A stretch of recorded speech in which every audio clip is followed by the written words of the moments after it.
আমার নাম শারমিন আক্তার। শারমিন আক্তার, আপনার বয়স কত? আমার বয়স 22 বছর। 22 বছর। জন্ম জেলা আপনার? বরিশাল। বরিশাল। জি, শুরু করেন যেখান থেকে বলতে ইচ্ছে করে, একেবারে ছোটবেলা থেকে। আমার ছোটবেলা থেকে, আমার ছোটবেলা তো আমি দেখি নাই, হয়তো যখন বাচ্চারা ছোট থাকে তারা বলতে পারে না তাদের জীবনটা কী রকম ছিল। জি, কিন্তু বাবা মার মুখের থেকে যেটা শোনো ওইটাই। হ্যাঁ, ওটাই বলেন। তো আমার যখন আমি ছোট তখন আমার আব্বা আমার কোলে নিয়ে বলতো যে তোরা তাও বাবার কোল পাইতেছো, আমার ভাগ্যে এটাও ছিল না। তো আমি বলতাম আব্বা কেন? তো আব্বা বলছে যে দেখ, আমার মা যখন আমার মা মারা গেছে তখন আমার বয়স 8 বছর। আমার দাদা সরকারি চাকরি করতো, সেক্ষেত্রে সে ছিল বগুড়ায়। বগুড়ায় যেয়ে সে ওইখানে বিয়া করে। তো আমার বাবা আর তার 2 ভাই ছিল, 3 জনেরই ওইখানে পাঠায়। তো পাঠানোর পরে সে ওইখানে তার সৎমা তাদের প্রচার দেয়, মানে অনেক করার পরে তারা ওইখানে না থাকতে পারায় তারা চলে গেছে। আমার আব্বা বের হয়ে গেছে। তো বের হয়ে সে রাস্তায় রাস্তায় বড় হয়েছে। আপনার বাবা রাস্তায় রাস্তায় বড় হয়েছে? রাস্তায় রাস্তায় রোডে রোডেই বড় হয়েছে। তো বড় হয়েছে, কিন্তু আমার আব্বার একটা ভাগ্য ছিল, সে এরকম করতে করতে ইন্ডিয়া চলে যায় হাঁটতে হাঁটতে। ইন্ডিয়া যাওয়ার পরে ওইখানে একজনের সাথে দেখা হয়, সে তাদের ওইখানে সে কাজ করে, আর ওইখানে আমার আব্বা লেখাপড়া করতে শুরু করে। তো ওইখান থেকে আমার আব্বা ভালো একটা ইন্টার পাস করে ফেলায়। আচ্ছা, ইন্টার পাস করায় আমার আব্বা বরিশালে। এরপরে ওইখান থেকে আসার পরে বরিশালে আমার আব্বা বরিশাল সরকারি মেডিকেলে কাউন্টারে টিকিট কাটে না, ওই টিকিটে হ্যাঁ চাকরি লয়। আচ্ছা, মানে টিকিট বিক্রি করতে সে? হ্যাঁ, মানে টিকিট কাউন্টারে চাকরি নেয়। কিন্তু ভাগ্যক্রমে আমার আব্বা অসুস্থ হয়ে যায়। আমার আব্বা টিবির সমস্যা ধরা পড়ে। তো এখন ওই টাইমে আমার আব্বারে দেখার মতো তার কেউ নাই। তো আমার আব্বা করে কি, চাকরি ওই টাইমে নাকি চাকরি বিক্রি করা যাইত। আমি তো জানি না, আমার আব্বা যা বলছে যে চাকরি বিক্রি করা যাইত। আচ্ছা, তো আমার আব্বা চাকরি বিক্রি কইরা তারপরে হ্যাঁ ডাক্তার দেখায়, মাথায় একটা টিউমার হয়, ওইটা অপারেশন করে। কিন্তু এই অপারেশনের পরে আমার আব্বা সুস্থ হয়, কিন্তু আর চাকরিটা আর ফিরে তো পায় না। না পাওয়ার পরে আমাদের ওইখানে সোনারগাঁও নামে একটা আছে, মিল আছে, ওই মিলে ম্যানেজারে কাজ নেয়। আচ্ছা, ম্যানেজারে কাজ নেওয়ার পরে আমার আব্বার সাথে আমাদের ওই গ্রামের বরিশালের, আমার বাবার বাড়ি কিন্তু বরিশালের না, আমার বাবার মেইন বাড়ি হয়েছে খুলনা বাগেরহাট। তো আমার আব্বা খুলনা বাগেরহাটের একজনের সাথে আমার আব্বার দেখা হয়। দেখা হওয়ার পরে আমার আব্বা ওইখানে এসে তার সাথে পরিচয়, তো বলে বাসা কই, সে তো সব বলতে পারে। তো 8 বছরের ছেলে তো আর একদমই ছোট ছিল না, তার পরিচয় তো সে বলতে পারে। তো সে বলার পরে তো বলে তুই গ্রামে যাই দেখ কি অবস্থা, গ্রামে কে আছে না আছে। সে চাকরি রাখা গ্রামে যায়। গ্রামে যাওয়ার পরে গ্রামে আমার দাদার লোভ দেখায়, তোরে বাড়ি ঘর উঠাই দেবো, এটা করে দেবো সেটা করে দেবো, তুই গ্রামে আইয়া পড়। সেই ক্ষেত্রে আমার আব্বা চাকরিটা ছাইড়া দেয়। আচ্ছা, চাকরি ছাইড়া দিয়া আমি জন্ম নিছি, আমার মা আর আমার আব্বা ওইখানে যায়। আমাদের ভাড়া বাড়িতে থাকতাম, তো ওইখান থেকে যা ছিল আমাদের কাপড় চোপড় যা ছিল সব দিয়ে ওইখানে যাই। যাওয়ার পরে আমরা উঠি আমার চাচার বাসায়, কারণ আমার দাদার কোনো ওইখানে ঘর বাড়ি ছিল না। আমার দাদায় ওইখানে ঘরটা করে নাই, সে বগুড়া নিশানদারা বাড়ি করছে। আচ্ছা, তো বগুড়া নিশানদারা বাড়ি করছে, সে তো আর ওইখানেই আছে। সে আবার বাবারে বলছে তোমার এইটা কইরা দেবো ওইটা কইরা দেবো, কিন্তু কিছুই কইরা দিতে আসে না। এখন আমার বাবা যে আমাকে খাওয়াইবে এটাও পারতেছে না, কারণ ওইখান যায় সে এদিকে সেদিকে বড় হয়েছে, তারে ওরকম কেউ চিনো না যে একটা সে কাজ দিবে। আর আমার দাদাও তো ওরকমের কোনো দিতে আসে না। আর চাচা সে আমার আব্বার ছোট, সে তারে কয়দিন খাওয়াইতে পারবে, কারণ তার তো সংসার আছে। তো সে তার সংসারে করে। পরে আমার আব্বা আমাদের নিয়ে আবার বরিশালে এসে পড়ে। বরিশালে ব্যাক করার পরে আমরা ওইখানে আমার আব্বা আইসা এখন কী করবে, তো আমার মা ওই সোনারগাঁয়ে আবার একটু চাকরি নেয়, আর আব্বা ভাড়া রিক্সা চালানো শুরু করে। আচ্ছা। তো ভাড়া রিক্সা চালানো শুরু করে, আর ওইখানে আব্বারের চাকরিতে আর নেবে না, কারণ সে চাকরি 1 মাস আগে না বললা চলে গেছে। আচ্ছা। 1 মাসের আগে জানাইতে হয় চাকরি না করলে, কিন্তু সে 2 দিন আগেই 2 দিনের ভিতরে বইলা টলে সে ব্যাগটেক নিয়ে চলে আসছে। এতে তাদের সমস্যা হয়েছে, তারা আর নেবে না আব্বারে। আর আব্বার তো কাজ নেই, এখন কি করবে? তো এখানে বরিশালে তো তার পরিচিত অনেক মানুষ ছিল, তো তাদের মাধ্যমে সে রিক্সা নেয়। আমি তো বাবা ইন্টার পাস করে রিক্সা চালানো শুরু করে ওই সময়টাতে? হ্যাঁ, আমার বাবা তখন রিক্সা চালানো শুরু করে। তো আমার বাবা যখন রিক্সা চালায়, তো আমার মা চিন্তা করে যে দেখতে আসছে যে পারতে আসছে না, বাসা ভাড়া দিয়া আমার আব্বার কোনো, আলহামদুলিল্লাহ এই দিক দিয়ে আমি অনেক শুকরিয়া আদায় করি যে আমার আব্বার কোনো বাজে নেশা ছিল না। মানুষ দেখি টাস খেলে, সিগারেট খায়, বিড়ি খায় বা মদ খায়, গাঞ্জা খায়। আমার বাবা আলহামদুলিল্লাহ এত ভালো ছিল, আমার বাবার মতো মানুষ হাতে গড়েও হইবে না। তো আমার আব্বা তখন আমার মা দেখতে আসে, আমার আব্বা পারতে আসে না, কারণ আমার আব্বার অনেক সমস্যা ছিল, ঠান্ডার অ্যালার্জির, যার কারণে সে রিক্সা চালাইতে পারতেছিল না। এখন এইটার কারণে আমার আব্বা যখন রিক্সা না চালাইতে পারে, এখন কি করবে? আর আমার মায়ের টাকায় সংসার চলতেছিল না, কারণ বাসা ভাড়া দিয়া তারপরে 3 জনকে খাওয়ানো সম্ভব ছিল না। তখন আমার মা নানা বাড়িতে চলে আসে। ওইখানে যখন আয়সা আমার মামার বাসায় ওঠে, কিন্তু আমার মামা আমার মায়ের দেখতে পারতো না, কারণ তার সমস্যা হইতেছিল, তার স্ত্রীর সাথে আমার মার সাথে বাজতো, যেমন মহিলাদের বাজে, এটা স্বাভাবিক। তো আমার মামা কি করে, একদিন আইসা ঘরের ভিতরে সব ফালাই টালাই দেয়। আচ্ছা। সব ফালাই দেয়, আমরা যদি ওই বাড়িতে থাকি তাহলে সে থাকবে না। আপনার মামা বলে এটা? হ্যাঁ।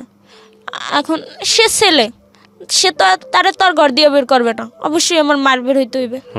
তো আমার মা করে কি, আমাদের পাশের ঘরে একজন একটা হেরা বিল্ডিং করবে দেখে উৎসাহ দেয়, যেটা উৎসাহঘর বলে বা পাকঘর বলে, এরকম একটা পাকঘর দেয়। তো ওই পাকঘরে আমার মা কাকে তাহলে এই ঘরে আমরা যাই। এরা একটু দূরে থাকতো, এরা একটু অনেক টাকা পয়সার মালিক ছিল, তো অনেক ভালো ছিল। সে আমার মা ওই গেছে, কিন্তু ওই বাড়ির ভিতরেই। এখন আমরা যদি ওই বাড়ির ভিতরেও থাকি তাহলে সে থাকবে না, আমার ছোট মামা তাহলে থাকবে না। এটা নিয়ে সে সালিশ ব্যবস্থা বসাইছে। আপনার সামনে কি এগুলো ঘটতেছিল? আচ্ছা, কোন ক্লাসে পড়েন তখন আপনি? আমি তখন, আমার বয়স কত, 6 বছর। আচ্ছা। আমার 6 বছর বয়সে, তো আমার এর ভিতরে কাহিনী আছে। আমি লেখাপড়ায় অনেক আগানো, 4 বছর আগানো। কারণ আমি যখন বাচ্চারা ক্লাস 1-এ ভর্তি হয়, আমি ক্লাস 1-এ ভর্তি হইনি, আমি অনেক ঘাটতারা ছিলাম। তো আমার একটা খালাতো ভাই ছিল, ও আপনার ক্লাস 4-এ পড়তো। আমি ক্লাস 1 থেকে যাই, আমি ক্লাস 4-এ ভর্তি হয়েছি। আমি ক্লাস 4-এ পড়বো, আমি 1-এ যাবো না, আমি ওর সাথে, ও যদি ক্লাস 4-এ পড়তে পারে আমিও ক্লাস 4-এ পড়বো। আচ্ছা। তো তখন আমার বয়স 7 বছর। আপনি যখন ক্লাস 4-এ পড়েন তখন আপনার বয়স 7 বছর? 7 বছর। জি। তো কি হলো, আপনাকে ওই বাসায় থাকতে দিচ্ছে না? এখন আমার ওই বাসায় থাকতে দিবে না। তো এখন আমার মা কি করবে? তো আমার মা কি করলো, আমার নানিরই আরেকটা জমি ছিল, একটা মানে ওটা আমার বড় মামার বাড়ি করবে, এই জন্য জায়গাটা রাখা দিছিল। এখন আমার বড় মামা বাড়ি করবে, ওইখানে তো আমরা যে আমার নানা আবার আরেক জায়গায় জমি নিয়ে মারামারি করছে, ওইখানে তারা দখলে যে বলে ঘরের জন্য ওই রকম একটা ঘর তুলছিল, ওই ঘরটা আবার আমার মা ভাঙ্গে আয় না ওইখানে ঘরটা করে। তো ওই ঘরটা করার পরে এখন ওইখানে আমরা থাকতে শুরু করি। কিন্তু গ্রামের মানুষের তো কথা, মেয়ে কালো, জন্ম। এর ভিতরে আরেকটা কথা আছে, আমার বড় বোন মারা গেছে। আমার বড় বোন যখন জন্ম নেওয়ার পরে আমার ওই যে ভাড়া বাড়িতে থাকার অবস্থায় আমার নানার বাড়িতে বেড়াইতে আসে, তখন আমার নানা গাছ কাটে, ওই গাছের নিচে পড়ে আমার বোনটা মারা যায়। তো মারা যাওয়ার পরে এখন আমি সেকেন্ড মেয়ে, আর তারপরে আমার আরেকটা বোন হয়, এখন আমরা 3 বোন। এখন মানুষ কথা শোনায় মেয়ে একটা কালা, ছেলে জন্ম দিতে পারে না, মেয়ে জন্মায়, শুধু মেয়ে এর ছেলে হইবে না, মানে নানা রকম কথা শোনায়। আর তার চেয়ে বেশি শুনে আমার আত্মীয় স্বজন। আমার আত্মীয় স্বজন অনেক, মানে আমার বাবার কষ্ট আমি কখনো দেখিনি। আমার বাবার চোখে আমাদের নিয়ে সমস্যা, কিন্তু পাড়া প্রতিবেশীর অনেক সমস্যা। এটা দেখে আমার আব্বা কি করে, মানে নিয়ে ঢাকা এসে পড়ে। আচ্ছা, আমারে নিয়ে ঢাকা এসে। আপনাকে নিয়ে নাকি পুরো পরিবার নিয়ে? না, শুধু আমারে নিয়ে আসে। কোথায় রাখে? আয়না।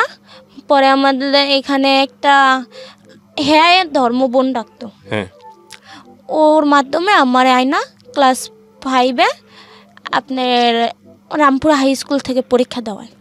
আচ্ছা, আমি ফুরেই পরীক্ষা গ্রামে এখানে 5-এ পরীক্ষা দেন? 5-এ পরীক্ষা দিই। তো 5-এ পরীক্ষা দেওয়ার পরে আমি আমার আব্বার ছাড়া থাকতে পারতাছি না, কারণ আমার জীবনে আমার সবচেয়ে ভালো বন্ধুই আমার বাবা। আমার জীবনে আমার কোনো, একদম মন থেকে বলে, আমার কোনো ফ্রেন্ড সার্কেল নাই, কোনো ফ্রেন্ড নাই আমার লাইফে। একটা ছেলে ফ্রেন্ডও নেই, একটা মেয়ে ফ্রেন্ডও নাই। আমার জীবনে আমার ফ্রেন্ডই ছিল আমার বাবা, আর পরবর্তীতে মা। কিন্তু মায়ের সাথে আমি ওরকম শেয়ার করতে পারিনি। আমার জীবনে যা শেয়ার করছি সবই আমার বাবার সাথে।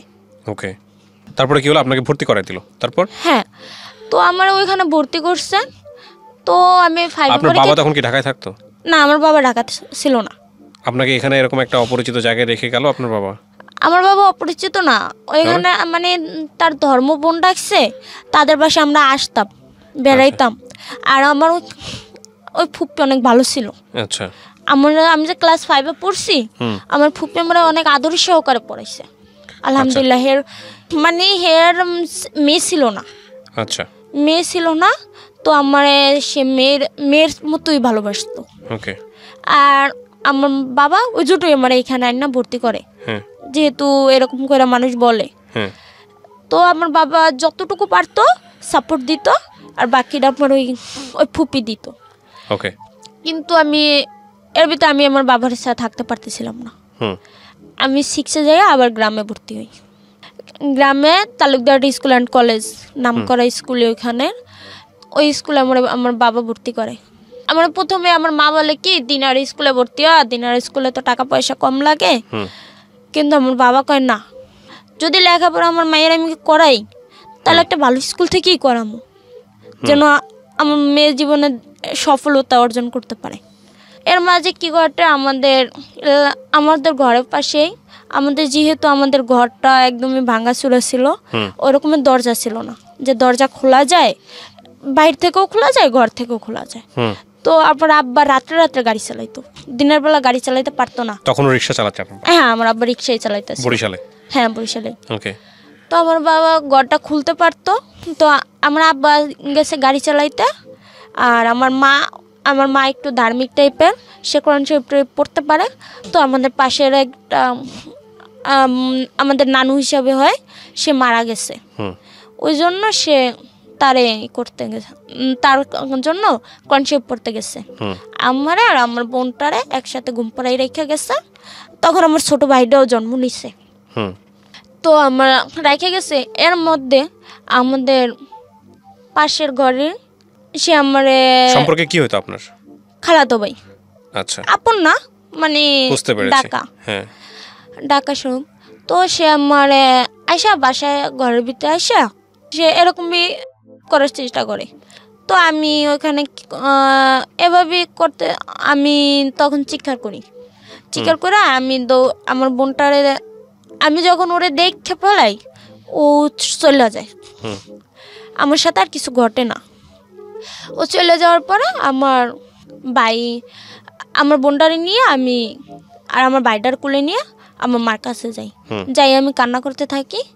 তো আমি কান্না করতে থাকি, পরে আমার মামারে, মানে আমার ছোট মামার কাছেই যায়, কারণ ওইখানে সে একটু প্রভাবশালী লোক। প্রিয় শ্রোতা, আমরা এই জায়গাটায় ছোট্ট একটা বিরতি নেব এবং বিরতির পর আবারও ফিরে আসবো জীবন গল্পে। যাওয়ার আগে আপনাদেরকে বলতে চাই, ঢাকা এফএম এর আরও একটি ইউটিউব চ্যানেল, যেখানে আপনারা জীবন গল্পগুলো দেখতে পারবেন। আমাদের এই চ্যানেলটি আপনারা সাবস্ক্রাইব করুন।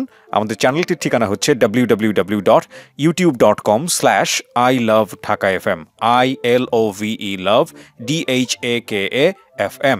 চ্যানেলটিতে গিয়ে আপনারা সাবস্ক্রাইব করুন। আমার এই অনুষ্ঠানগুলোতে যদি আপনি অংশগ্রহণ করতে চান আমাদেরকে ফোন করবেন। আমাদের ফোন নাম্বারটি হচ্ছে 09611904904। আমি আবারও বলছি 09611904904। ওকে, জীবন গল্প। আমি আরজে কিবরিয়া আপনার সঙ্গে রয়েছি। আমার এই অনুষ্ঠানগুলোতে যদি আপনি অংশগ্রহণ করতে চান আমাদেরকে ফোন করবেন। আমাদের ফোন নাম্বারটি হচ্ছে 09611904904। আমি আবারও বলছি 09611904904। ওকে, আমরা যেখানটায় ছিলাম তারপর ছোট মামার কাছে যায়, বলে হয়েছে কি করার আছে, মেয়ে এক তো কালা, তার উপরে আবার এইসব ই করলে বিয়ে দিবি কেমনে, তো তবু কি কোনো মান সম্মান নাই, মানে মায়ের এক ধরনের অপমানই করে। তো এটা পরে আমি আমার মা চুপ থাকতে বলে আর কি। হ্যাঁ, এক কথায় চুপ থাকতে বলে। তো আমার মা এসে পড়ে, আসার পর আমার মা অনেক কান্না করার পরে এরকমই যায় ওই দিন। পরে এরকম এখন আমার আব্বা এটা শুনে সে এখন বলতেছে, যদি আমার তো বড় কেউ নাই, আমি যদি এখন মারামারি করতে যাই তাও পারবো না, আর আমি যদি এখন পুলিশের ইতে যাই তাও টাকা আর নিজেরই মান সম্মান যাবে। এটা ভাইবা আমার আব্বা চুপ থাকে আর বলে ওর সাথে তো কিছু হয় নাই, যদি ধরে ইতে যায়, যদি এটা নিয়ে মেডিকেল টেস্ট হয় তাহলে তো কিছু আসবে না, কিছু তো হয় নাই। তো যা হয়েছে চুপই থাকো তোমরা। এরপরে আমি একটু বড় হইতে লাগি। বড় হওয়ার পরে আমার বাবা তো রিক্সা চালাইতেছিল। এখন আমাদের ঘরে আমরা 3টা ভাই বোন পড়ালেখা করতেছি, খাইতেছি, আমার বাবা সংসার চালাইতে পারতেছে না, কষ্ট হইতেছে। এর জন্য আমার মা মানুষের বাসায় ধান টান মলতো, ডাল তুলতো, গ্রামে যাই কাজগুলো করে এসব করতো। তো এরকম আমার আপন খালার আবার অনেক জমি চাষ করে, তো তাদের অনেক ধান টান হয়। তো সেই ক্ষেত্রে আমার মা ধান মিলে রেখেছে। তো আমার মা ভাত খাইয়ে আসে নাই, মানে ভাত খাওয়াই তো দুপুরবেলা আমার মা খাইয়ে আসে নাই। কয় কি, আমি আমার শারমিনেরে পাঠাই দেবো, তুমি ওরে খাওয়াইও, খাবারটা ওরে খাওয়াইও। এই বলার পরে আমার মা ওটাই করে, আমারে পাঠাই দিছে। তো আমি গেছি, আমার খালা আমারে ভাত দিছে। খালা ভাত দিয়ে খালা কোথায় গেছে আমি জানি না। খালা হয়তো কোনো কাজেই গেছে, নয়তো বাইরে গেছে, যে কোনো কাজেই হোক আমি জানি না। কিন্তু তার একটা ছেলে ডাবটা বলি, তার ছোট ছেলে, আমার আপন খালার ছোট ছেলে, সে আমারে ঘরে ডাক দেয়। আমি বুঝি না, আমি কিছু বুঝতে পারি নাই, সে আমারে করার চেষ্টা করে। হ্যাঁ, আপনি তখন তো ঢাকাতে থাকার কথা আপনার, আপনি বাড়িতে গিয়ে এগুলো হচ্ছে নাকি ঢাকাতে হচ্ছে? না, বাড়িতে। এই যে আমি যে ক্লাস 6 এর সময় চলে গেলাম। হ্যাঁ, আবার চলে গেলেন, এই কারণে বরিশালে এই জিনিসগুলো করতেছেন। হ্যাঁ, বরিশালে। আমি তো 5 এ পরীক্ষা দিয়ে চলে গেছি। জি, তারপর তো আমি যখন এটা করলো, সে আমার সাথে এরকম করলো, তো আমি দৌড়াতে আমার মায়ের কাছে আসি, আইসা জানানোর পরে আমার মা ওই বাড়িতে আর যায় না, আর কিছু বলেও না, কারণ তার বোনের ছেলে, তার বোনের সংসারে সমস্যা হইবে এটা ভাইবা সেও কিছু বলে না। আর আমার বলে কখনো আর ওই বাড়িতে যাবা না, আমিও যাই না। এরকম যাইতে আছে। এর ভিতরে আমাদের ওই যে পাশের বাসায় বললাম, তার বড় ছেলে জানলা দিয়ে হাত দেয়। মানে এগুলো একের পর এক ঘটে যাচ্ছে আপনার সাথে? হ্যাঁ, জানলা দিয়ে হাত দেয়। তো ওই খাটে আমি ঘুমাই, কিন্তু ওই দিন ভাগ্য করবে আমি ছিলাম না, আমার মা ওইখানে ঘুমাইছিল। আমার মা ঘুমাইছিল আর আমি আমার নানুর কাছে গেছিলাম। আর গ্রামের বাড়িতে গরম ওই টাইম ছিল, বৈশাখ জ্যৈষ্ঠ মাসে তো অনেক গরম। এই জন্য আমার মা জানলা খুলা পরে দিয়া সে ঘুমাইতেছিল, জানলা দিয়ে হাত দেয়।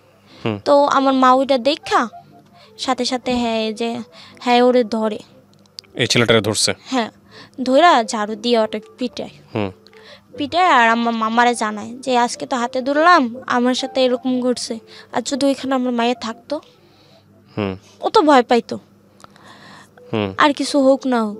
আর এটা বলার পর আমার মামা অনেক মারধর করে ওই ছেলেটারে। হুম তো মারধর করার পরে এরকম ওই টাইমটা গেল। এরপরে শুরু হয় আমি ক্লাস 8-এ পরীক্ষা দিলাম। হুম 8-এ পরীক্ষা দেওয়ার পরে এখন শুরু হয় মাইয়া কালা, এই জন্য বিয়ে হয় না, বয়স তো কম। ক্লাস 8-এর সময় বিয়ে নিয়ে ইয়ে হচ্ছে? হ্যাঁ। আপনার বয়স কত তখন? স্বাভাবিকভাবে আপনার বয়স তখন 12 বছরের বেশি হওয়ার কথা না, কারণ আপনি তো অনেক উপরের ক্লাসে গিয়ে ভর্তি হয়েছেন। আমার 12 বছরও হয় নাই তখন। রাইট।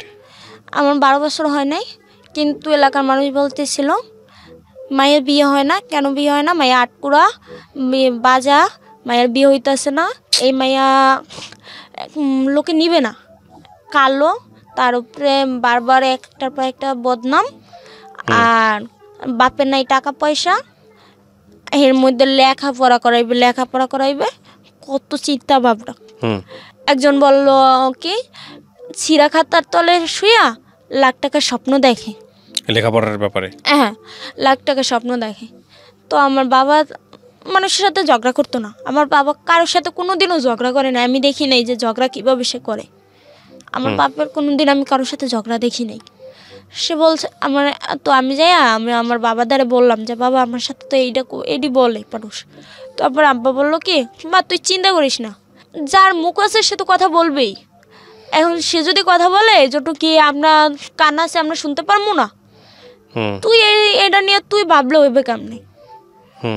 অন্যের কথায় কান দিতে নেই। আমি তোরে কোনোদিন কিছু বলছি যে আমার মেয়ে কালো, আমার কোনো সমস্যা আছে? তাহলে মানুষ যদি বলে তুই এটা নিয়ে চিন্তা ভাবনা করে তুই কি লেখাপড়া শেষ করে দিবি? তো আমি কই আব্বা মানুষ এরকম বলে কে? তখন কিন্তু আমি ওরকম বুঝি না যে কিসের জন্য বলতেছে, কেন বলতেছে, কেন এমন ঘটতেছে।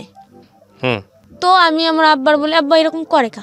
কয় শোনো মা, তুমি যখন একটু ভালো দিকে করবা, রাউন্ড করবা, তখন মানুষ অনেক কিছু বলবে, কারণ চাইবে তুমি ছোট হও।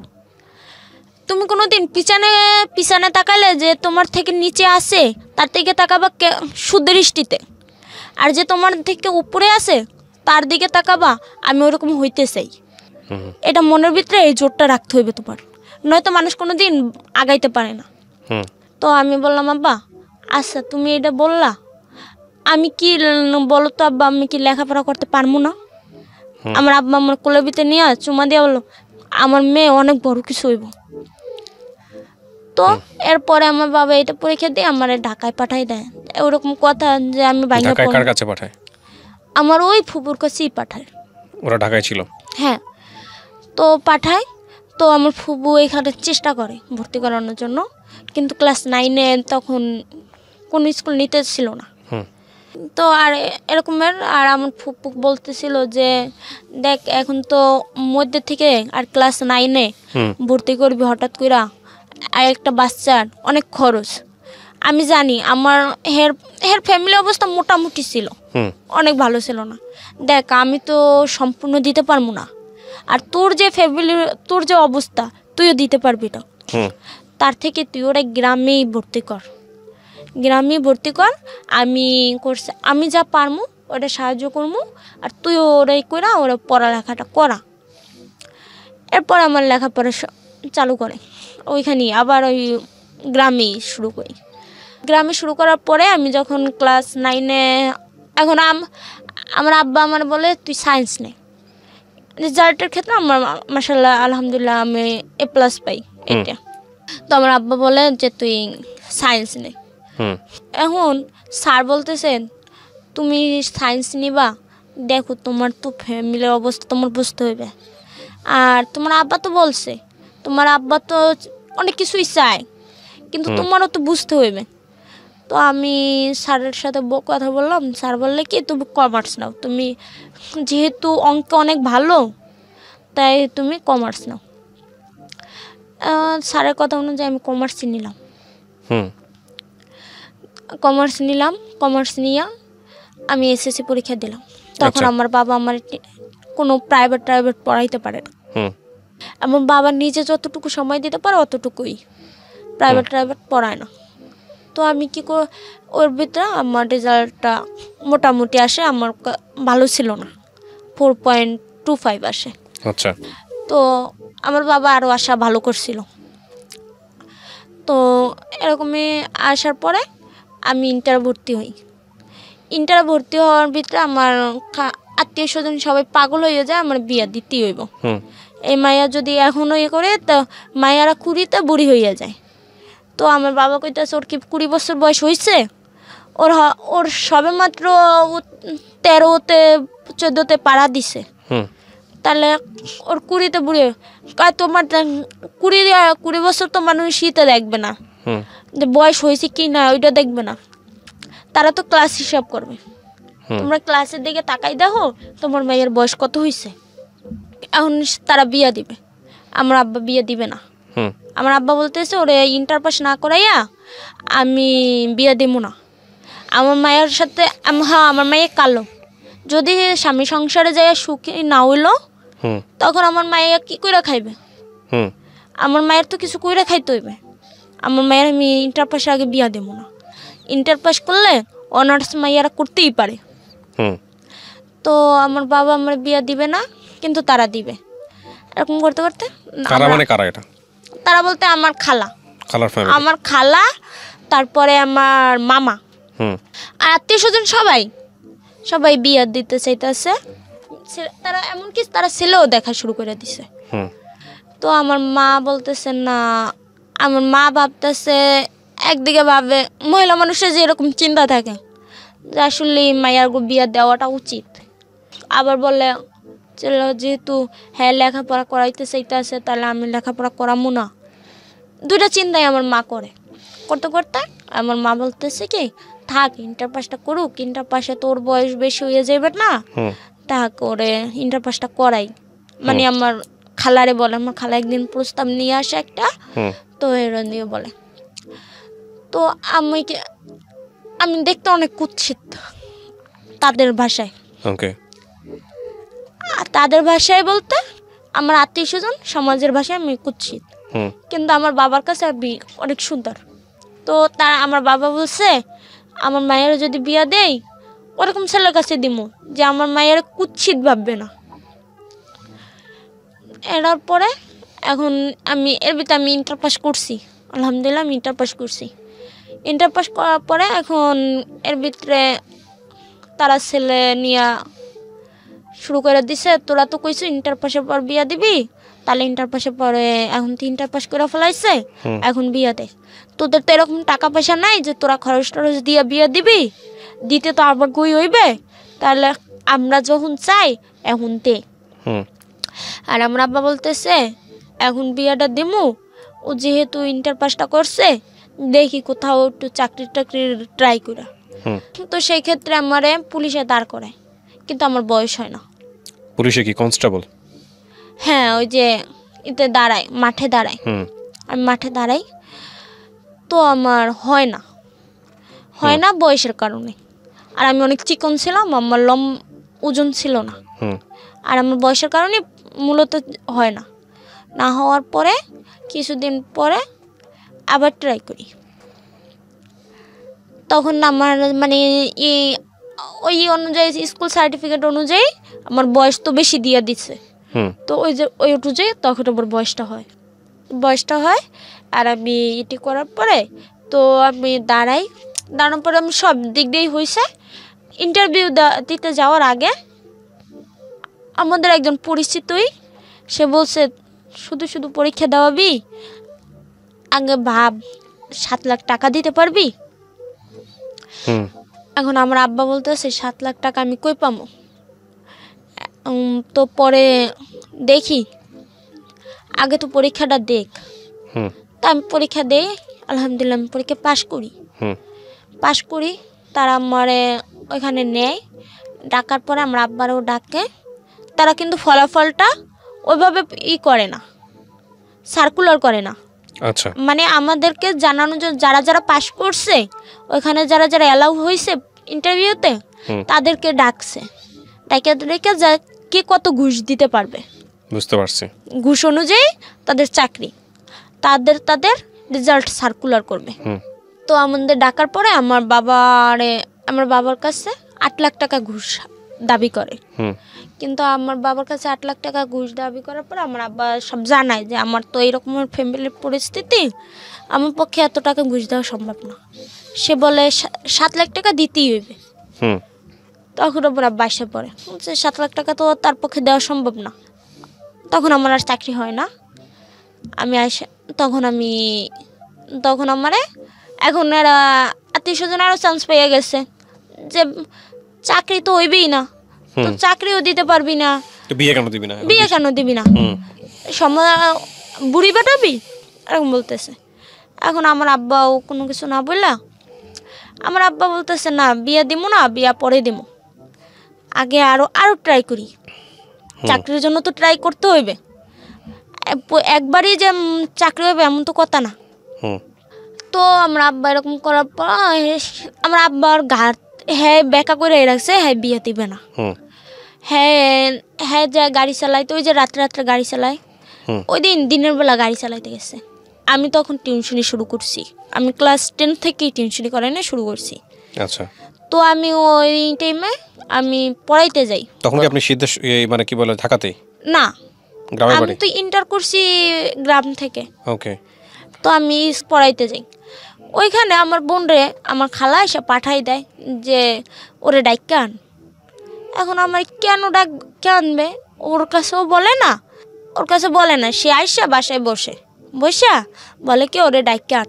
তো এর আগে একদিন আমার নিয়ে বরিশাল শহরে গেছিল সে তার ডিপিএস এর টাকা তোলার জন্য। তো আমি ভাবলাম ওই জন্য নিই, ওই টাকাটা তুলতে পারে নাই, বলছে পরে ফোন দিবে, তারপরে এসে টাকাটা নিয়ে যায়। তো আমি ভাবলাম যে ওই জন্য মনে হয় ডাকছে, তো আমি তাড়াতাড়ি গেছি। প্রিয় শ্রোতা, আমরা এই জায়গাটায় ছোট্ট একটা বিরতি নেব এবং বিরতির পর আবারও ফিরে আসবো জীবন গল্পে। যাওয়ার আগে আপনাদেরকে বলতে চাই, ঢাকা এফএম এর আরও একটি ইউটিউব চ্যানেল যেখানে আপনারা জীবন গল্প এবং সিক্রেটস অনুষ্ঠানের ভিডিওগুলো দেখতে পারবেন। আমাদের এই চ্যানেলটি আপনারা সাবস্ক্রাইব করুন। আমাদের চ্যানেলটির ঠিকানা হচ্ছে www.youtube.com/ilovedhakafm ILOVE love DHAKAFM। চ্যানেলটিতে গিয়ে আপনারা সাবস্ক্রাইব করুন। আমার এই অনুষ্ঠানগুলোতে যদি আপনি অংশগ্রহণ করতে চান, আমাদেরকে ফোন করবেন। আমাদের ফোন নাম্বারটি হচ্ছে 09611904904। আমি আবারও বলছি 09611904904। ওকে, ওকে, আমরা যেখানটায় ছিলাম তারপর গেছি। পরে আমারে সে ডাকার পরে আমি যাওয়ার পরে সে আমারে বলে কি রে একটু ভালো করে ওড়নাটা, ভালো একটা ওড়না পর। আমি বোরকা পরে গেছি, কিন্তু আমার ওড়নাটা ভালো ওরকম ছিল না, সুন্দর একটা ওড়না ছিল না তার ভাষায়। আমার কাছে তো আমি যা পরি ওইটাই আমার ভালো, কিন্তু তার ভাষায় ওটা ভালো ছিল না, ভালো একটা ওড়না পর। তো আমি আমার ভালো ওড়না নেই। সে কী করলো, আমার মায়ের একটা ওড়না সে পরা, তার গায়ে যে ওড়নাটা ছিল ওই ওড়নাটা আমারে দিল, বলে এই ওড়নাটা পর। তো এটা বললো, স্টেশন পর্যন্ত গেছি। তো আমি বলতেছি, আমি আমার খালারে আম্মুনি ডাকতাম, আম্মুনি এতে যাইবেন না আপনি, গাড়িতে উঠবেন না? কয় না, বাড়ি দিয়া বই আনতে হইবে, বইটা আনি নেই। আমি জিজ্ঞেস করছি আইয়া যে কি ডিপিএস এর টাকাতে যাইবেন? কয় হ। তো সে আমারে কি করলো, তার বাড়িতে নিয়ে গেল। তার বাড়িতে নিয়ে সে ওইখানে ছেলে পক্ষ আসছে। তো ছেলে পক্ষে আসার পরে ওইখানে ছেলে ছিল, ছেলের বাবা ছিল, আর কেউ ছিল না। তো ছেলে আমার বাবার থেকে বয়স বেশি হইবে, আমার দেখে যেমন হয়েছে। ওনার বয়স প্রায় 45-এর মতো হইবে। এর আগে সে 2টা বিয়ে করছে। প্রথম বিয়ে করছে, প্রথম ওয়াইফ প্রেগনেন্ট অবস্থায় সে টর্চার করছে, ওই অবস্থায় ওই বাচ্চা পেটে লোকটা মারা গেছে। তারপরে সে বাহিরে চলে যায়। এটা তো আপনি বিয়ের আগে জেনেছেন না বিয়ের পরে জেনেছেন? না, বিয়ের পরে জানছি। তাহলে বিয়েটা হইলো কিভাবে সেটা আগে বলেন আমাদেরকে। তারপরে সে আমার ওইখানে নিয়ে গেল। তো সে মানে দেখছে, তো আমি দেখা কি আমার অনেক প্রশ্ন করে, তারা প্রশ্ন করে, আমি প্রশ্নগুলোর অ্যান্সার করতে পারি আলহামদুলিল্লাহ, আমি সব অ্যান্সার করি। আমারে প্রথমে জিজ্ঞেস করে যে ইয়াসিন সূরা কত পারায় কোরআন শরীফের? আমি বলতে পারলাম যে 21-22 পারায়। তো এরকম করার পরে আমার এসে তারা আরও অনেক নানা রকম প্রশ্ন করতে থাকে, হুম হাঁটাইয়া দেখে, এসব করে। তো আমি এবার ওইখান থেকে বের হইয়া আমার খালার জিগে, খালা কি শুরু হয়েছে? কয় তোরে দেখতে আসছে। আমি কই তাই ছেলে কই? কয় ওই যে মাস্ক পরা ওইটা। আমি কই দি বুড়া কাকু। হুম তো আমি যখন বলি বুড়া কাকু, আমার খালা বলে যা কপাল নি যারে যে নেন্দে তারই সে পেন্দে। মানে কেন বলে আমি জানি না, সে বলছে যারে যে নেন্দে তারই সে পেন্দে। ও ওকে, আচ্ছা, হ্যাঁ, তারপর? তো আমি বলি কে আম্মুনি, আপনি এটা বললেন কে? হুম তো এরপর আমার বিয়ে হয়ে যায় ওখানে। বিয়ে হয়ে যায় কি? আপনার বাবা মা রাজি ছিল? জানলো পরে? না, আমার বাবা তো জানেই নেই, ওইখানে জানে না। না জানলে আপনার বিয়ে না, বাবাকে না জানাই বিয়ে দিয়ে দিল? হ্যাঁ, আমার বাবা তো ওইখানে ছিলই না, কারণ আমার বাবা গেছে গাড়ি চালাইতে। হ্যাঁ, আর আমার মা ওর ভিতরে একটা চাকরি নেই, একটা চাকরি নেই কিসে, যে আপনার একটা কারেন্টের যে যন্ত্রপাতি যে তৈরি করে না, হুম। ওইগুলো প্যাকেট করতো। আপনার মাও ছিল না ওখানে? না, আমার মা ছিল তা না। আপনি রাজি হইলেন কেন? আমি তো রাজি ছিলাম না। তাহলে বিয়ে হয় কিভাবে? তাদের কবুল নাকি নিরা ফ্যামিলির কেউ বললেই হয়। ও মানে আপনি কবুল বলেন নাই, ফ্যামিলির লোকজন কবুল বলছে? ফ্যামিলির একজন বললেই নাকি হয়। কি হয়েছিল ঘটনাটা একটু বলেন তো? তো আমার কবুলের ঘটনাটা কিভাবে হয়েছে? আমি যে ওই যে বলছি, ওই যে বললো যে নেন্দে দেন তারই সে পেন্দে। হ্যাঁ, তো আমি মানে এটা বলার পরে আমি তো ওইখানে, তারা কি করে ওইখান থেকে নাকি মসজিদে যায়। হুম মসজিদে যাইয়া আর তাদের মেয়ে পছন্দ হয়ে গেছে, আর আমার খালা আমার মামারে ডাকে। হুম তারপরে ওই রকম করে মানে আমার তো আর কেউ ওইখানে আমার কাছের মানে মা নাই বাবা নাই আর কি। হুম তো তারা ওইভাবে ওইখানে সরা করে ফেলে, সরা আচ্ছা। করে আর কাবিন করে। ওকে, তো সরা কাবিন করে ওই দিনই তুলা দিবে। আপনার বাপ মা ছাড়া এই কাজ ঘটনা হ্যাঁ, করতেছে। তারা মানে আপনাদের খালাদের কি আপনাদের পরিবারের উপরে এত প্রভাব ছিল যে ওনারা অন্য একজনের মেয়েকে না ডেকে না জেনেই বিয়ে দিয়ে দিতে পারে? আর ওরাও যারা বিয়ে করতে আসছে ওরাও এভাবে বিয়ে করবে? এটা অবিশ্বাস্য না বিষয়টা? কারণ ওর তো 2টা বিয়ে হয়েছিল। সেটা থাকুক, তারপরেও তো বাপ মা ছাড়াই বিয়ে করাতে তো ক্রাইম। তারা তো তাদের কাছে তো ওই যে তার 2টা ছিল, তৃতীয় বিয়ে করবে। মসজিদে গিয়ে এটা করতেছে আপনাকে জানায় নাই? না, আমি জানতাম না। তাহলে আপনি কিভাবে বুঝলেন যেটা আপনার বিয়ে হয়ে গেছে? আমি তো জানি না। আচ্ছা, আমি তো বলতেছি এটা, হুম আমি তো জানি না যে আমার বিয়ে হইতেছে না কি হইতেছে। আমি তো বাড়িতে, আমার খালার বাড়িতে, হুম আর ওরা মানে মসজিদে গেছে। হুম আর আমার মামা মসজিদে আসছে, মসজিদে বসে তারা ওরভাবে ওই যে সরা কাবিট বলে ওইটা করছে। ফ্যামিলির কেউ একজন বললেই নাকি হয়। আর আমার জন্ম নিবন্ধনের কাগজ এইটা আমার বোনের কাছ থেকে এরা আনছে। হুম তো আমার বোন তখন অতটা বড় না, ও ওরকম জিজ্ঞেসও করে নাই যে কেন।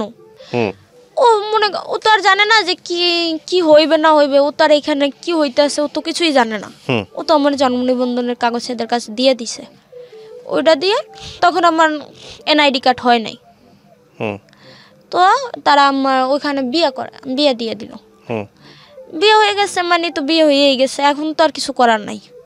যেহেতু কাবিন হয়ে গেছে সেহেতু তো বিয়ে হয়ে গেছে। আর ওইখানে আমার তো 18 বছর হয়ে গেছে, যেহেতু আমি ইন্টার পাস করছি আর আমি পুলিশে দাঁড়াইছি, তখন বললাম আমার বয়স 18 হয়ে গেছে। এখন তো পুলিশ করলেও কিছু হবে না, তখন না মানে তারা তুলে নিবে। তো আপনার বাবা মা জানলো কিভাবে? জানার পরে তারা কি বলতেছিল? তারা তো এখন পর্যন্ত কিছু জানতেছে না। ও তখনই তুলে নিবে? এখন তারা তুলে নিয়ে যাবে। হ্যাঁ, তো তারা আসলো আমাদের খালার বাসায়, এখন তুলে নিব। আমি ব্যাপারটা এখন আমি না মানে তাদের কথায় এদের কথায় আমি কথাটা বুঝতে পারছি। হুম বুঝতে পারি আমি পিছনের দরজা দিয়া বের হইয়া আমি বাড়িতে চলে গেছি।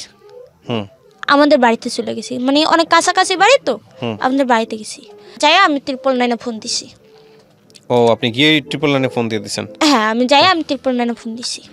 হ্যাঁ, ফোন দিয়ে আমি জানাইলাম, তারা বলতেছে আপনি তো প্রাপ্তবয়স্ক, হুম আপনার ডিসিশনের দাম আছে। হুম আমি আমি জানালাম যে আমি এরকমের এই বিয়ে তো আমি করতে চাই না।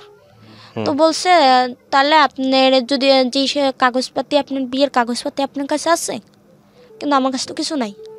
হুম নয়তো যখন তুলে নেবে তখন জানাইতে হবে। এখন আমরা যদি তুলে নেয় তখন কি আমার কাছে ফোন দিয়ে তারা রেখে দিবে? হুম তো আমি তো আর তাদেরকে জানাইলাম, বললাম এটা, কিন্তু তারা আর কোনো নিল না। 999 থেকে কোনো ব্যবস্থা নেয় নাই? না, কোনো ব্যবস্থা নেয় নাই। না নেওয়ার পরে আমি আমার বোনের সাথে অনেক কান্নাকাটি করে বলে কি আমি পলাই এখনই আমি যাই লঞ্চে ঢাকায় যাব। হুম কিন্তু ভাগ্য খারাপ, আমার কাছে টাকা ছিল না। হুম না থাকায় আমার মা বাবা আসে, হুম আসার পরে আবার আব্বা অনেক চিল্লাচিল্লি করে হুম যে কেউ জানে না শোনে না কীরকম বিয়ে হইলো, হুম কিসের বিয়ে হইলো আর কীরকম বিয়ে হইলো। কত সত্য? আমার মেয়ে নিয়ে আমি এতই পানিতে পড়ে গেছি যে আমার মেয়েরে আমি তো কোনো দিন তাদের কাছে খাওয়ার জন্য একবেলা পাঠাই দেই। হুম তাহলে তারা কিভাবে আমার মায়ের বিয়ে দিল? সে কি করে, সে পুলিশের কাছে যায় যে আমার মায়ের জোর করে বিয়ে দিছে।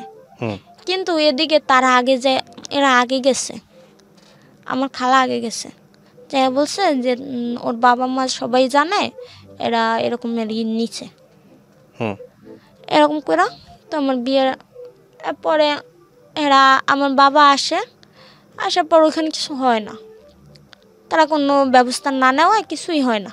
হুম কিছু না হয় আমার ওইখান দিয়ে আইসা পড়ছে। হুম আমার বাবা নিয়ে বাগেরহাট চলে যাবে এরকম আমরা প্রস্তুতি নিতেছি। কিন্তু আমাদের ওখানে তারা যায় আমাদের মেম্বাররে ধরছে, যারা বিয়ে করছে না না খালারা? খালা ধরছে যে মান সম্মানটা এরকম ডুবাইবে। এমনি তো মেয়ে কালোর তার উপরে নানান রকম আছে, আর ওর কি এত টাকা পয়সা যে মাইয়া ভালো জায়গায় বিয়ে দিবে, ভালো চাকরি করাইবে, কিছুই তো ওর টাই ক্ষমতা। তাহলে ও এরকম করে কেন? আর যেহেতু বিয়ে হয়ে গেছে এখন আমরা কি বলবো? হুম তো আমার মা বলল, এখন আমার মা উঠেনি দিছে না, যেহেতু আমার ভাই বোটের বাট শুটবো না খেটা, হুম তাহলে দিয়ে দাও। আপনার মা বলছে এটা? হ্যাঁ, সুখী তো হইতেও পারে, হুম যেহেতু অনেক টাকা পয়সার মালিক। মানে আমার যেখানে বিয়ে হয়েছে তারা অনেক টাকা পয়সার মালিক। হুম ও 14 বছর বাহিরে ছিল। হুম আর তাছাড়া ওরা একটা ভাই থাকে দক্ষিণ কোরিয়া, তারপর আরেক ভাই হ্যাঁ থাকে কানাডা। মানে ওরা 5 ভাই বাহিরে থাকতো, অনেক টাকা পয়সা। তো যেহেতু এত টাকা পয়সা আছে, এত কিছু আছে, সুখেও তো হইতে পারে। হুম কিন্তু ওইখানে আর কিছু হয়েছে কিনা তা তো আর তারা জানে না, তারা ওইসব খোঁজ খবর তো নেই। তো আমার আব্বা বলে কি তাহলে আমি যাই একটু খোঁজ খবর নিয়ে আসি। হুম সে কি করে, সে যায় জানার জন্য। হুম যাইয়া ওইখানে সে জানতে পারে যে ও বিয়ে করছিল। কয়টা? একটার কথা জানতে পারে, হুম আর একটা কথা জানে না। মানে যেটা মানুষের ওই যে 14 বছর বাইরে থেকে সে এর আগে যেটা করছে এটা জানে না। হুম আর যে ওর ভিতরে বাহির থেকে আইসে একটা বিয়ে করছে, ওইটা যে ডিভোর্স হয়ে গেছে ওইটা মানুষ বলছিল।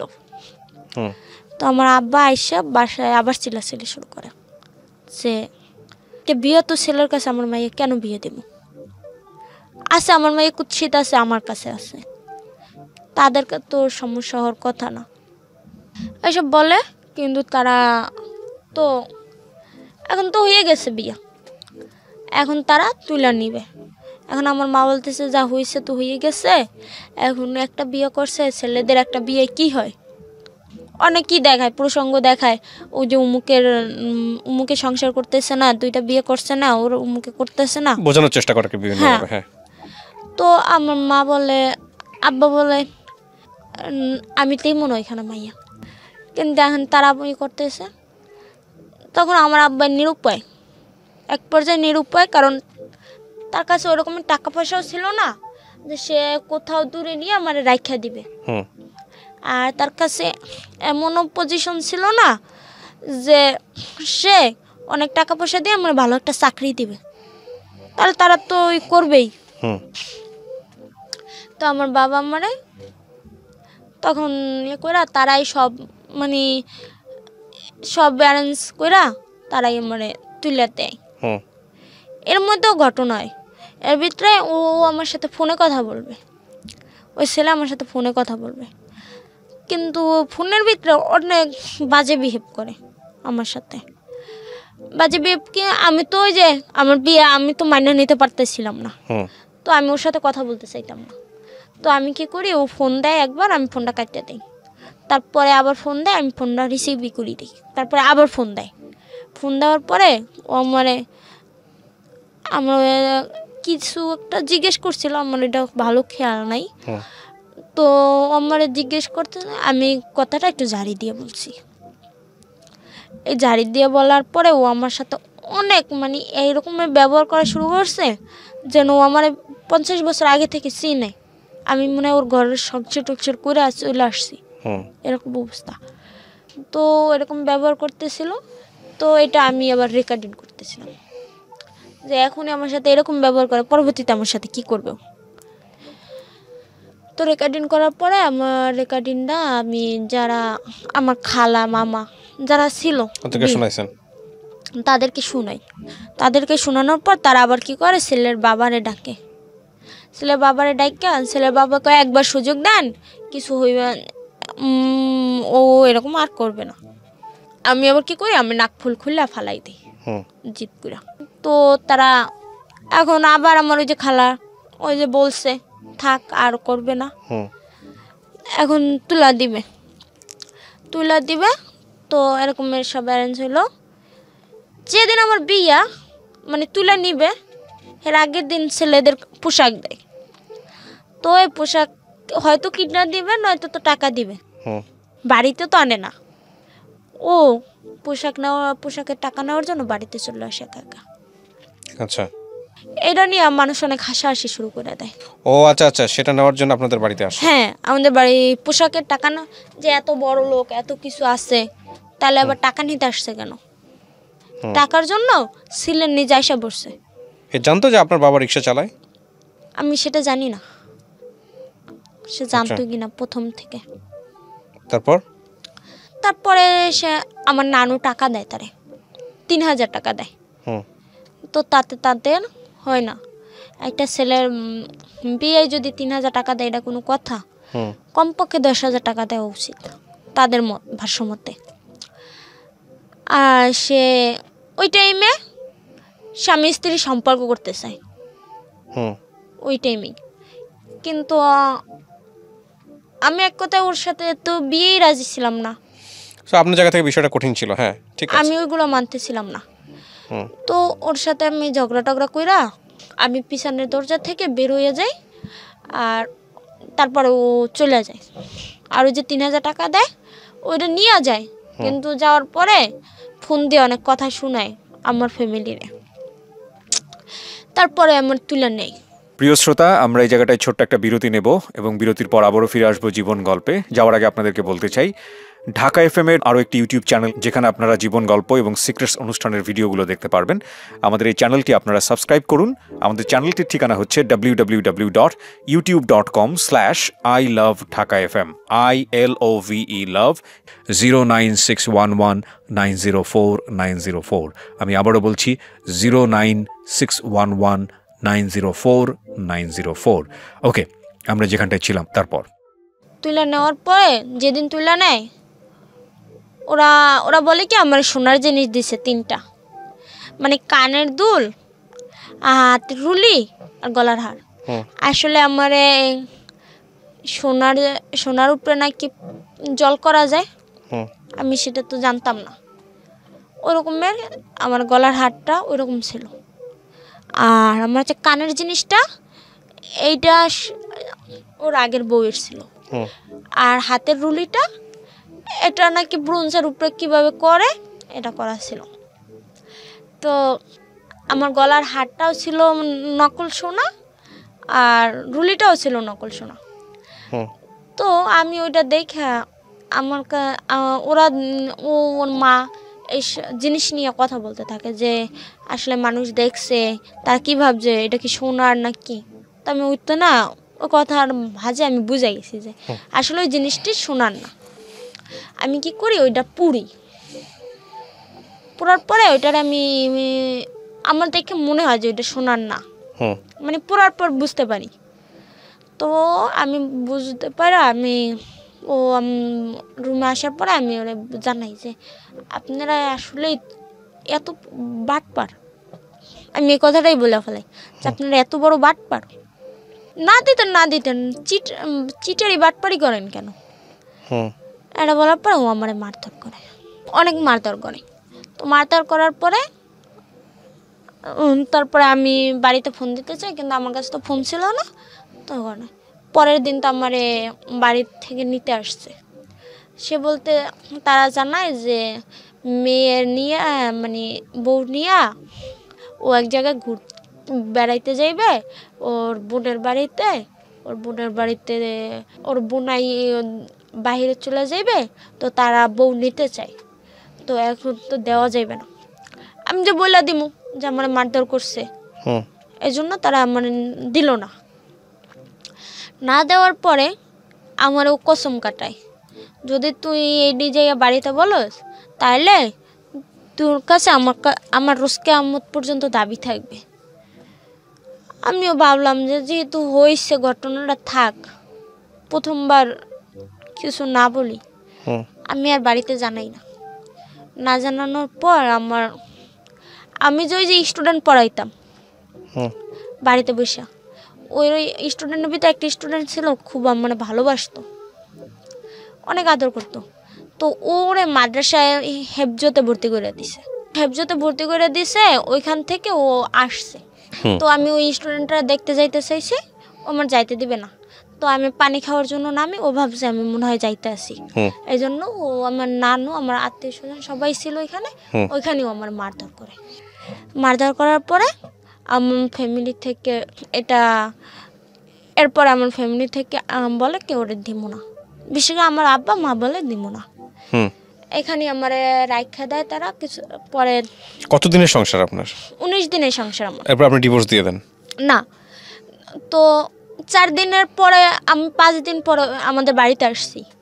আসার পরে পরের দিন আমার মারার পরে 2 দিন পর আমি আবার ওদের বাসা ব্যাক করার পরে এরকম আবার ওইখানে ও ঝামেলা করে।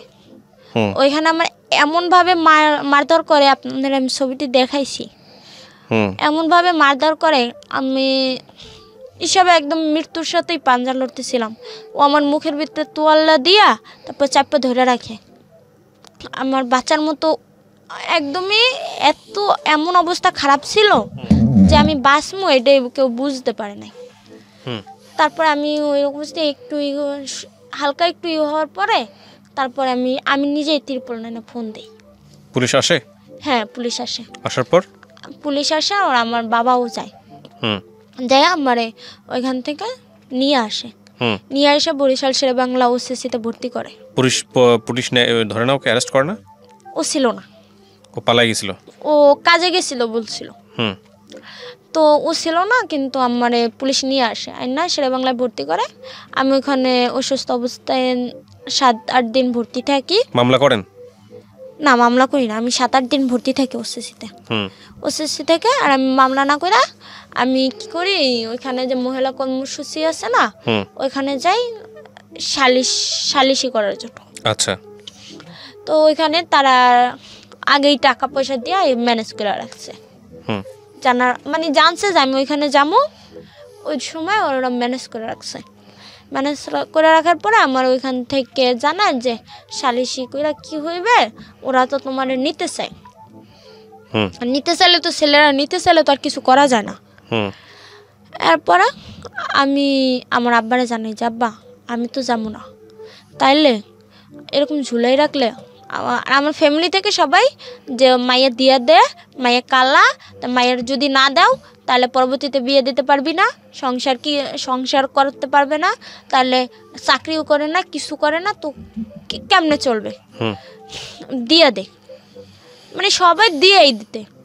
তো আমি আমার আব্বারে নিয়ে কোর্টে যাই একজন উকিল ধরা একটা ডিভোর্সের পেপার লেখাইয়া আর ডিভোর্স পাঠাই দিই।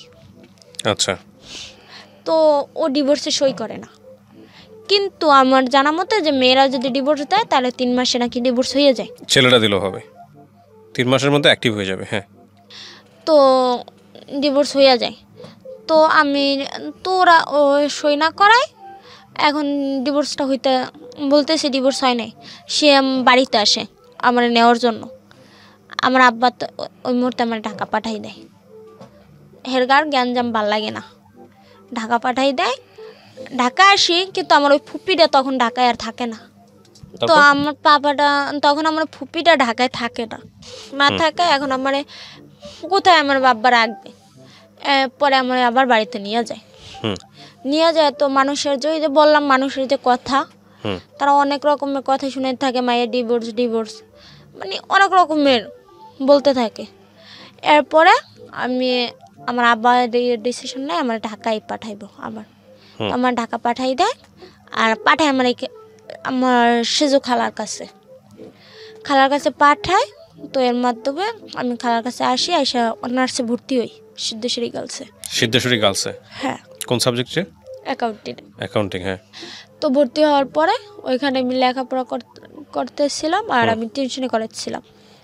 এর মধ্যে আমার যখন আমি 3য় বর্ষে উঠি, তখন শুনি আমার আব্বা অনেক অসুস্থ। তো আমার আব্বা অনেক অসুস্থ, তার হার্নিয়ার সমস্যা ছিল। হ্যাঁ। তো হার্নিয়ার সমস্যা ছিল, কিন্তু আমার কাছে এরকম টাকা পয়সা ছিল না। আমি কিছু টাকা জমাই, আস্তে আস্তে আমি কিছু টাকা জমাই। ওইখানে আমার 1 লাখ টাকার মতো হয়। 1 লাখ টাকা না, আর একটু বেশি হয়। আমি যে এখানে পড়াশোনা করি, ওই অবস্থায় যে আমি টিউশনি করি, ওই টাকাটা আমার বাড়ি থেকে আমার আব্বা কখনো চায় নাই, নেয়ও নাই। ওই ক্ষেত্রে আমার কিছু টাকা জমা হয়। এখন আমি 3য় বর্ষ থেকে যখন 4th ইয়ারে উঠি, তখন আমার আব্বা অনেক বেশি অসুস্থ। তারপর আমি কি করি, আমার আব্বারে বলি যে তুমি ডাক্তারের কাছে যাও। ডাক্তার কাছে পাঠাই। ওইখানে আমার ডাক্তাররা বলে কি যে আপনার লিভারে একটু সমস্যা দেখা যাইতেছে, তো আপনি অন্য জায়গায় ডাক্তার দেখান। ওইখান থেকে আমার আব্বা ইসলামিয়া হাসপাতালে ডাক্তার দেখায়। তারাও বলে লিভারে সমস্যা, আপনারা লিভারে সমস্যা দেখা যাইতেছে, ঔষধ দিছি খান, আর আপনারা সরকারি মেডিকেলে নিয়ে অপারেশনটা করার। ওই টাইমে আমি আমার আব্বারে টাকা দেওয়া শুরু করি। ওই যে আমার 1 লাখ টাকার বেশি জমা হয়ে যায়, ওই থেকে আমি আমার আব্বারের চিকিৎসার জন্য টাকা দিতে থাকি, কারণ আমার আব্বা তখন কাজ করতে পারতেছিল না। আর আমি আমার ফ্যামিলিও চালাইতে থাকি। এর ভিতরে আমার আব্বা যায়, সরকারি হাসপাতালে যায়। যাওয়ার পরে হার্নিয়ার অপারেশনটা তারা করে না। তারা অনেক পরীক্ষা দেয়, পরীক্ষার মাধ্যমে কিছুদিন পরে তারা জানায় যে আপনারা কি আগে কি গাছের গোড়া ঠিক করতে চান নাকি গাছের মাথা। তারপরে সে আমার আব্বারে এই করার পরে জানায় যে ক্যান্সার হয়েছে। আচ্ছা। ক্যান্সার হয়েছে। তো ওইখান থেকে ক্লোজ করে দিছে, বলছে এটা নিয়ে যান, ঢাকায় নিয়ে আসেন। পরে আমি ঢাকায় নিয়ে আসি। ঢাকায় না বক্ষব্যাধি মহাকালী বক্ষব্যাধিতে তারা ভর্তি করে আমি অনেক চেষ্টা করি। 3 মাস তারা নিয়ে আমি দৌড়াদৌড়ি করি, চিকিৎসা করাই। কিন্তু ওই টাইম আমার সব টেনশনগুলো ছুটে যায়, আমার একটা টেনশনই আর নাই। এখন আমি নিজেও চলতে পারতেছি না, ফ্যামিলিরও চালাইতে পারতেছি না, আর আমার বাবার তো চিকিৎসা আছেই। 1 লাখ টাকা তো চিকিৎসা শুরু করলে কিছুই না। তারপরে আমি মানুষের কাছে এটি কইরা তারপর আমার বাবার চিকিৎসা চালাইতে থাকি, হাত পাতে মানুষের কাছ থেকে সাহায্য নিয়ে। হ্যাঁ। তারপরে 3 মাস পরে আমার বাবার চিকিৎসা অবস্থায় এরা বলে দেয় যে তো আমার বাবা আর 1.5 মাস বাঁচতে পারে। একদম আমার সরাসরি ডাক্তাররা বলে দিল যে এখান থেকে 1.5 মাস সময় বাঁচতে পারে, এর বেশি বাঁচলে তোমার ভাগ্য। তারপর আমার আব্বারে বাড়িতে পাঠাই দিয়ে এই এখন আমি চেষ্টা করি যে আমি কী করবো, আমার তো সংসার চালাইতে হইবে। পরে আমি সিম বাসা শুরু করি। তখন আপনি সিদ্ধেশ্বরীতে পড়তেছেন? এর মাঝে আমার অনার্স কমপ্লিট হয়ে গেছে। তারপর আপনি সিম বেচা শুরু করেন। আপনার বাবা কি তখন বেঁচে আছে এখনো, নাকি বাবা মারা যায়? আমার বাবা মারা গেছে। এর ভিতরে আমার বাবা 1.5 মাসের জায়গায় 1 মাস 18 দিন বাচ্চা ছিল। ওকে। এর ভিতরে আমার বাবা মারা যায়, আর আমিও সিম বেচা শুরু করি। এই সিম এটাই এখন আমি সিম বিক্রি করতেছেন এখনো? হ্যাঁ, আমি এখন এইভাবে সিম বিক্রি করতেছি। কয় টাকা থাকে আপনার মাসে? আমার মাসে কোনো মাসে 5,000 6,000। এ দিয়ে আপনার পরিবার চলে, আপনি চলেন? হ্যাঁ, আমি চলে বলতে আমি ওভাবে কিছু রাখি না, কারণ আমি একটা টিউশনই করাই পাশাপাশি। আপনি বাড়িতে দেন টাকা পয়সা? হ্যাঁ, বাড়িতে 5,000 টাকা দিই। আপনার ভাই বোন আছে 2টা না? হ্যাঁ, আমার 2টা ভাই বোন আছে। এই গল্পটা কেন বলেন তো? আপনার এই গল্পটা আপনি রেডিওতে কেন বললেন? আমার এই গল্পটা সম্পূর্ণ বলার কারণ হয়েছে কোনো মেয়ে যেন কালো বলে হ্যারাসমেন্ট না হয়। কারণ একটা মেয়ে যত কালো হোক, যত খারাপ হোক, বাবা মার কাছে কখনো ছোট না, সে কালো না। আমার বাবা অনেক কষ্ট নিয়ে জীবনে মারা গেছে, অনেক ত্যাগ স্বীকার করছে। আমি চাই কোনো সন্তানরে বাবা মায়ের কাছে যেন কোনো মানুষ ছোট না করে। আমি লাস্টে এসে একটা কথা বলি প্রিয় দর্শক এবং শ্রোতা, আমি গল্পটা নিয়ে কিছুই বলবো না, আপনাদের প্রত্যেকের জায়গা থেকে কী অনুভূতি হচ্ছে একটু চিন্তা করে দেখবেন। এই মেয়েটাকে আমি অনেক রিকোয়েস্ট করেছিলাম যে গল্পটা সোশ্যাল মিডিয়াতে আসুক, সামাজিক যোগাযোগ মাধ্যমে আসুক এবং ফেস দেখিয়ে আসুক। ও শুধুমাত্র ওর ছোটো বোনটার কথা চিন্তা করে, পরিবারের কথা চিন্তা করে, সামাজিকতার কথা চিন্তা করে ও সামাজিক যোগাযোগ মাধ্যমে এই গল্পটা বলেনি বা ওর ফেসটাও দেখায়নি। তার মানে ও যদি সামাজিক যোগাযোগ মাধ্যমে গল্পটা আজকে বলতো, গল্পটা ও যেভাবে বলেছে, যেভাবে এসেছে, সেটা যদি আমি পুরোটা তুলে ধরতাম, ওর জীবনটা পরিবর্তন হয়ে যেত। ওর জীবনের পরিবর্তন হওয়ার চাইতেও ও মূলত যেটা কনসার্ন সেটা হচ্ছে ওর বোনের যাতে কোনো ক্ষতি না হয়, ওর পরিবারের যেহেতু ভাই বোন আছে, ওর বাবা যেহেতু বেঁচে নাই, এখন ওর খালার পরিবারের উপর ডিপেন্ডেন্ট, ওদের যাতে কোনো ক্ষতি না হয়। খুবই অন্যরকম একটা গল্প, হৃদয় নাড়া দেবার মতো একটা গল্প। আমি শুধু ওর বাবার কথাটাই মনে করতে চাই, যে বাবা সারাদিন রিক্সা চালানোর পরেও নিয়তির কাছে হেরে গেল।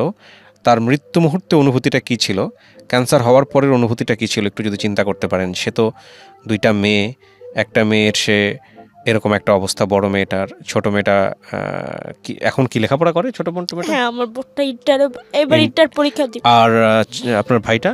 আমার ভাইটা ক্লাস 6-এ পড়ে। এইরকম একটা অবস্থায় উনি যখন মৃত্যুর দিকে যাচ্ছেন, বা ওনার যখন জানা হয়ে গেছে ওর বেঁচে থাকবে মাত্র 1টা মাস, ওই মুহূর্তে ওই মানুষটা প্রতিদিন মরেছে, প্রতি মুহূর্তে মরেছে, এবং কি কষ্ট নিয়ে সে দুনিয়া থেকে চলে গেছে। আফসোস আমাদের রাষ্ট্র ব্যবস্থা, আফসোস আমাদের সমাজ ব্যবস্থা, আফসোস আমাদের পারিবারিক ব্যবস্থা। আমার আরেকটু কথা আছে। জি বলেন। আমার দাদা মুক্তিযোদ্ধা ছিল, ওইখান থেকে আমার বাবা কিছু টাকা পাইতো। যখন আমার বাবা মারা যায় তখন ওই ভাতাটা বন্ধ করে দিছে। আমি চাই, আমি পাই নাই, আমার আর পাওয়ার আশাও নাই, কিন্তু কোনো সন্তান থাকাকালীন নাতনিগো যেন এই ভাতাটা দেওয়া হয়, কারণ এই ভাতাটার কারণে হয়তো সংসারটা চলে যাইবে। আমি হয়তো এই সিম বিক্রি করার মতো কাজ করতে পারি, কিন্তু অনেক মানুষ পারে না, তাদের কর্মস্থান থাকে না, কিন্তু ওই মানুষগুলো কিভাবে বাঁচবে? আপনার সরকারের কাছে এটা অনুরোধ যেন এইরকমের নাতিগো